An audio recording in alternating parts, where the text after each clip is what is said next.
chop some herb, maybe a nice salad, whatnot. Tool you need is a Mezzaluna. Alright, so get this old beat up Mezzaluna, handle shattered, 3 pieces, definitely an original handle. This Mezzaluna's probably about 100 years old. Okay, cleaned up the blade with some sandpaper.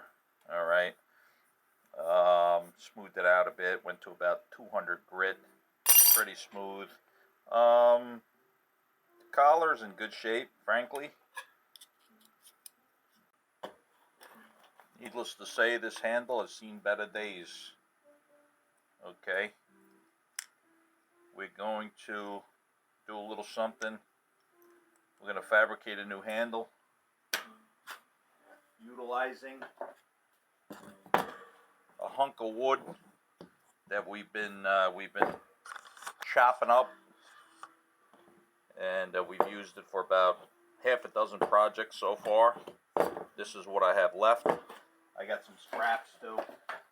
Got some scraps here. But I don't think I have enough for a handle. Maybe I do. I don't know. I'll have to see. Chop this piece of wood down. We chopped that piece out. This piece, nice little billet for that handle.